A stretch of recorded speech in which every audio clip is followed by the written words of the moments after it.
하나님께서 나를 위해서 어떠한 일을 하셨는가? 우리가 그것을 헤아릴 수 있다면 지난 주일 예배 때도 말씀을 드린 것처럼 내가 받은 은혜를 헤아릴 수 있는 것은 우리의 신앙생활의 시작이다. 그리고 그 은혜를 헤아림 속에서 헤아리고 보니 감사할 일이 생기고 감사하는 신앙은 곧 은혜를 누리는 신앙이라는 말씀을 드린 바 있습니다. 우리가 신앙생활을 하면서 누림이 없다면 그 사람의 신앙이 잘못된 거죠. 하나님을 우리가 믿을 때 늘 말씀드렸죠. 하나님은 어떤 분이신가? 그런데 그냥 어떤 분인가가 아니라 나에게 어떤 분이신가? 이거는 여러분 개인의 신앙생활에 있어서 매우 중요한 내용이 되죠. 신앙이 될 수 있죠. 하나님은 나에게 어떤 분이신가? 그리고 나는 하나님께 또한 어떠한 존재인가? 라고 하는 이 부분들을 스스로 자꾸 돌이켜 생각해 볼 때 그 안에 뭐가 있습니까? 은혜가 있습니다. 은혜를 깨닫게 되고 하나님의 능력, 하나님의 사랑, 이 모든 것을 또 깨닫게 되어지고 그러면서 힘들고 어려울 때마다 그것이 우리에게 힘이 되어지는 겁니다. 그래서 그런 하나님의 성경에 보면 하신 일이 얼마나 많습니까? 하나님께서 하신 일이 천지 창조부터 시작해서 우리를 위한 하나님이 하신 일이 얼마나 많아요. 예수 십자가의 은혜 등등. 그런데 성경에 기록되어 있는 내용으로만 끝나는 것이 아니라 우리의 믿음의 본질은 성경이 말씀하고 있는 하나님, 성경이 말씀하는 예수님, 성경이 말씀하는 성령님을 우리가 믿는 것이라고 했으니 성경에서 말씀되고 있는 것으로만 끝나는 게 아니라 성경에서 말씀하고 있는 그 하나님이 나를 위해서도 지금도 일하고 계신다는 사실을 깨달아내는 것, 발견해내는 것이다. 그 말이에요. 오늘 1절에도 보면 이 사실을 고라자선의 찬송 속에서 우리에게 지금 교훈을 주고 있는 것은 하나님이여 주께서 우리 조상들의 날 곧 옛날에 행하신 일을 그들이 우리에게 일러주매 우리가 우리 귀로 들었나이다 라고 말합니다. 조상들이 우리에게 하나님께서 행하신 일을 가르쳐 주었다는 거예요. 들려주었다는 거예요. 그걸 들었다는 거예요. 믿음은 들음에서 난다는 고백을 하죠. 조상들이 겪었던 하나님의 일, 하나님이 하신 일을 후손들에게 들려주었다는 거잖아요. 그 이야기를 들은 이 시편 기자는 하나님 앞에 이와 오늘 이 시편 같은 그러한 찬송을 부를 수 있었다는 것이거든요. 사사기서 2장의 말씀을 간혹 여러분에게 말씀드렸지만 여호수아가 죽고 난 이후에 다음 세대들을 다음 세대라 말하지 않고 다른 세대라고 말씀하고 있는 것은 왜 그렇게들을 다른 세대라고 말했는가? 저들은 하나님이 행하신 일들에 대하여 아는 바가 없다는 거예요. 그러니까 하나님이 어떤 분이신지 무슨 일을 하셨는지를 알지 못하는 자들을 일컬어 다음 세대가 아닌 다른 세대라고 말하고 있다는 겁니다. 지금 우리들이 아까 말한 것처럼 성경이 말씀하고 있는 것을 말씀을 통하여 우리가 듣게 되어지고 들으면서 믿게 되어지고 그 믿음이 오늘 우리들로 하나님의 자녀가 되게 하였고 그리고 하나님의 백성으로의 삶을 살게 해 주었던 것처럼 우리는 이 하나님의 말씀을 읽고 듣고 믿고 그리고 그 언약하신 대로 성취하신 하나님을 믿으니 그 말씀대로 지키며 순종하며 사는 것. 이게 요한계시록 1장 2절에 말하는 것처럼 우리에게 복되다 말씀입니다. 이처럼 하나님께서 하신 일, 조상들에게 하신 일이지만 그 조상들에게 하신 일을 듣고 지금 무엇을 생각합니까? 지금 나도 우리에게도 하나님은 그렇게 조상들에게 일하신 것처럼 지금도 일하심을 믿는 믿음의 고백이란 말씀입니다. 주께서 여기 말한 우리 조상들의 날이라고는 고쳐 종들에게 일어났던 일들에 대한 하신 일을 무슨 일을 말하고 있냐면 가나안을 점령하는 그 일을 말씀하고 있어요. 애굽에서 출애굽하여 족과 꿀이 흐르는 언약의 땅, 약속의 땅을 들어가는 때에 하나님께서 하신 일이죠. 물론 우리가 성경에서 아는 것처럼 애굽에서 종노릇하고 있던 백성들을 하나님께서는 모세를 통하여 아론을 통하여 저들을 이끌어내시고 홍해바다를 가르시고 광야 40년의 생활을 잘 보호하며 인도하시면서 가나안에 이르게 했잖아요. 근데 그 가나안에 이르게 되었을 때에 2절에 보면 주께서 주의 손으로 뭇 백성을 내쫓으시고 우리 조상들이 이 땅에 뿌리를 박게 하시며 주께서 다른 민족들은 고달프게 하시고 우리 조상들은 번성하게 하셨나이다 라고 말씀합니다. 가나안 땅에는 정탐꾼들이 다녀와서 말했던 것처럼 아낙 자손이 살고 있습니다. 7 족속이 살고 있는데 그 7 족속들은 강한 족속입니다. 힘이 있는 족속입니다. 전쟁에 능한 족속들입니다. 그런데 저들을 어떻게 했어요? 하나님께서 주의 손으로 그 뭇 백성들을 내쫓으시고 라고 말씀합니다. 그리고 자기 조상들에게 그 땅에 뿌리를 박게 하셨다. 그 땅을 완전히 이스라엘 백성들에게 하나님께서는 기업으로 주셨다는 말씀 아니겠습니까? 그 가나안을 들어갈 때에 하나님의 출애굽부터 신명기에까지 약속하심이 전부 무엇입니까? 그 약속의 땅 가나안 그 땅을 하나님께서 저들에게 주심을 약속할 때에 내가 너희보다 앞서가서 대적을 물리쳐 주실 것과 또한 어디에다 장막을 치어야 할지 그것까지도 하나님께서 인도해 주실 것이다. 그래서 그 약속하신 땅을 차지하게 해 주실 것이다 라고 계속 말씀을 주셨지 않았습니까? 그 약속의 말씀을 믿었던 여호수아 갈렙은 그 땅을 차지한 것이고 믿지 못했던 사람들은 광야에서 다 죽임을 당하게 되었잖아요. 근데 그렇게 그 가나안 땅을 차지하게 하실 때에 하나님께서 친히 그 안에 살고 있던 족속들을 다 내쫓으셨어요. 특별히 그 내쫓으실 때에 신명기 1장의 말씀에 보면 내가 저들을 조금씩 내쫓으시겠다는 거예요. 그러면서 왜냐하면 한꺼번에 다 내쫓이고 이스라엘 백성들이 그 땅에 들어가게 될 때에 땅이 황폐해질까 봐. 그래서 그곳에 짐승들이 살다가 이 백성들이 들어갈 때 백성들을 해할까 봐 그리하지 아니하시고 조금씩 저들을 내쫓으시면서 백성들이 차지에 들어가도록 이렇게 역사하시겠다고 말씀을 하셨지 않았습니까? 어쨌든 이스라엘 백성들에게 하나님께서는 그 약속하신 땅을 확실히 차지할 수 있도록 그들이 그 땅에 뿌리를 박을 수 있도록 하나님께서는 해주셨다는 겁니다. 뿐만 아니라 저들의 7 족속은 고달프게 하시며 주변 나라들을 다 하나님께서 정리하시면서 이스라엘 백성들로 하여금은 번성하게 해주셨다라고도 말씀합니다.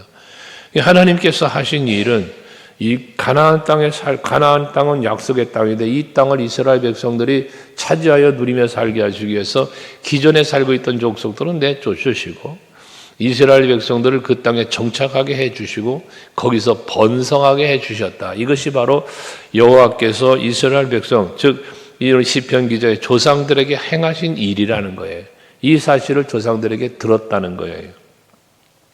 그러니까 3절에 그들이 자기 칼로 땅을 얻어 차지함도 아니요 그들이 팔이 그들을 구원함도 아니라 즉 자신들의 힘으로 자신들의 어떤 무기나 힘으로 싸워서 이 땅을 차지한 것이 아니라는 것이죠.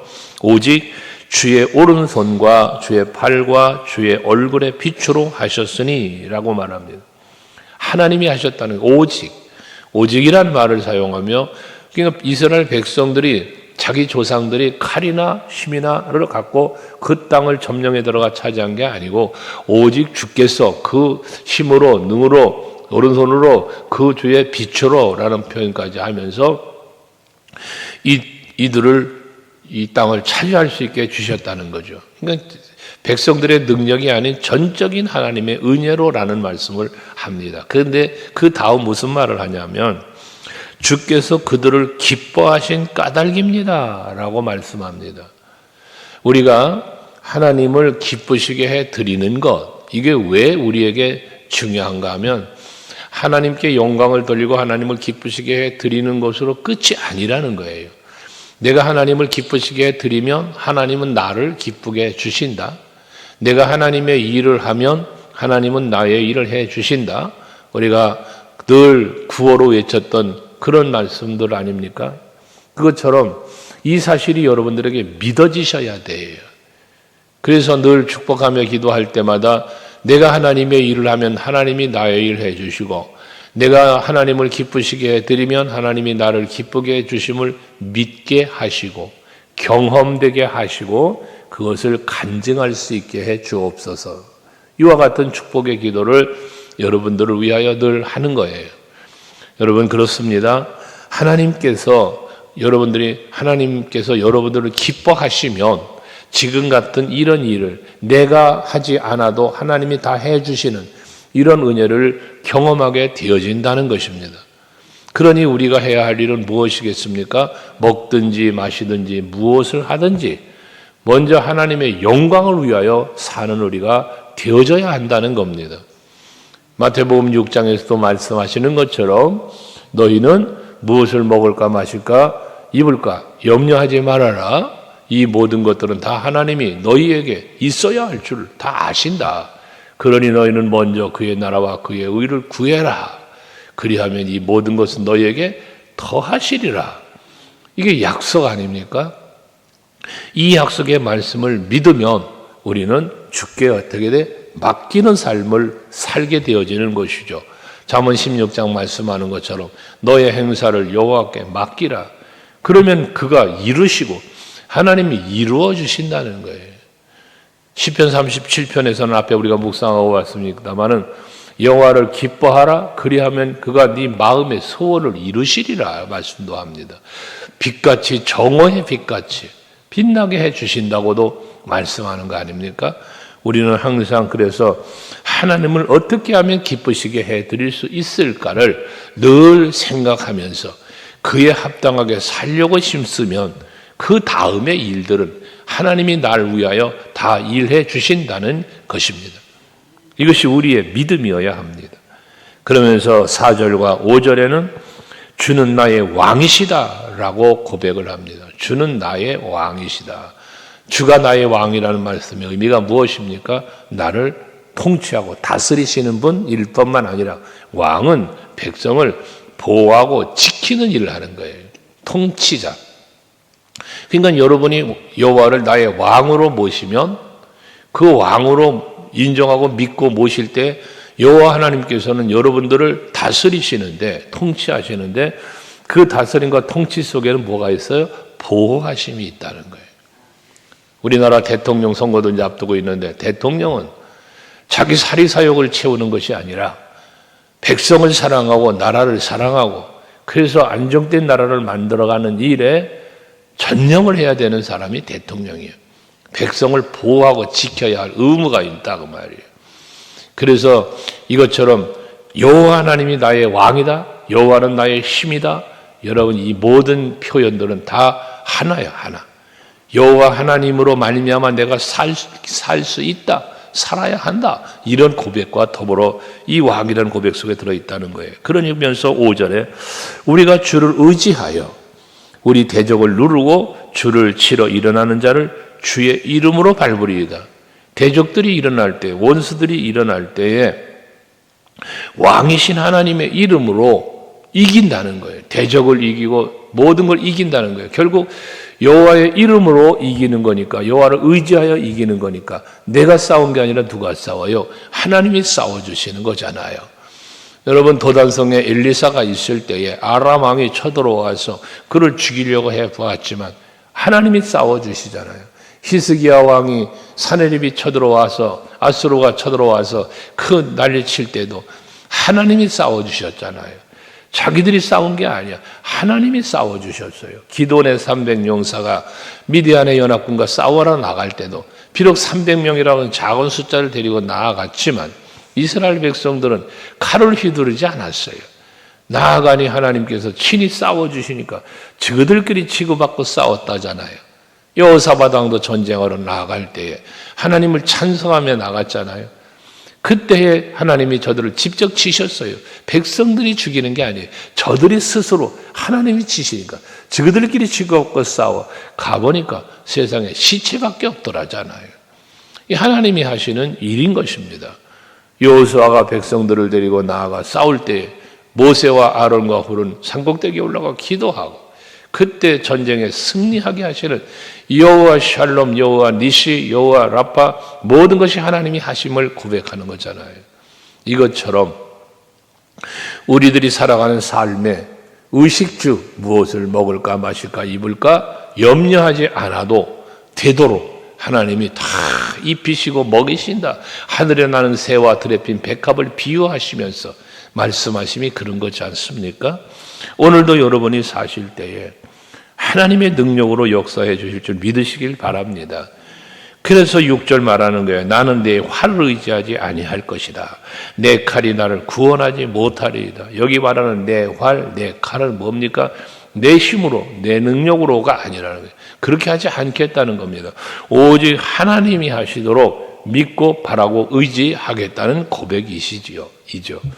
여러분 오늘도 한날을 살 때에 하나님이 나와 함께 계시면서 살아계신 하나님이 일하신 하나님이 나와 함께 계시면서 날 위하여 일해 주시기를 구하셔야 됩니다. 그리고 또 하나 날 위하여 일해 주실 것을 간구했다면 날 위하여 일하시는 하나님을 발견해야 돼요.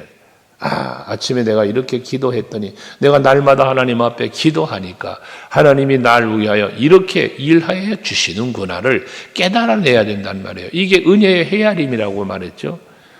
그런데 기도는 늘 하는데 하나님이 나를 위하여 일하여 주심을 발견해내지 못하면 하루 온종일 기쁨이 없어요.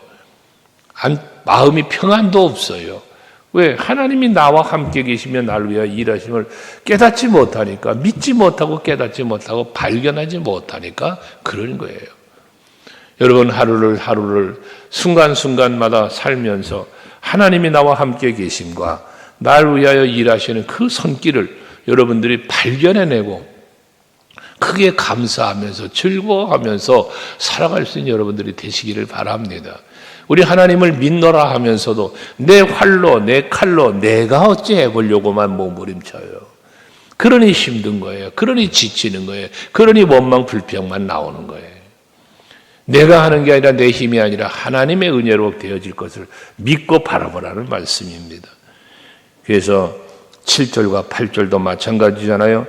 오직 주께서예요. 오직 주께서 우리 원수들에게서 구원하시고 우리를 미워하는 자들에게 수치를 당하지 않게 하신다. 누가? 오직 주께서예요. 오직 주께서.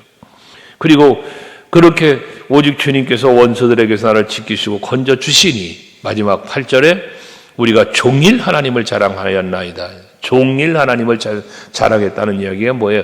종일토록 하나님의 은혜를 기억하며 살았다는 거예요. 종일토록 하나님이 하시는 일을 느끼며 발견하며 누리며 살았다는 거예요. 그래서 우리는 하나님의 이름에 영원히 감사하리로다라고 말씀합니다. 하나님의 은혜는 잠시 있다 사라지는 게 아니에요. 어제까지 은혜가 끝나는 게 아니에요. 에베네셀 여기까지 도우신 하나님. 그럼 여기까지 도우시고 이후로는 끝? 아니잖아요. 여기까지 도우신 에베네셀 하나님이 이후로도 함께 계시며 도와주신다. 이게 에베네셀 하나님의 믿음입니다, 여러분. 오늘도 여러분 에베네셀 하나님이 임마누엘 하나님이 여러분을 도우시며 일하심을 믿으시고 그리고 그 일하심을 발견하면서 감사, 찬송, 영광 하나님께 돌릴 수 있는 하루가 될 수 있기를 주의 이름으로 축복합니다. 기도하시겠습니다.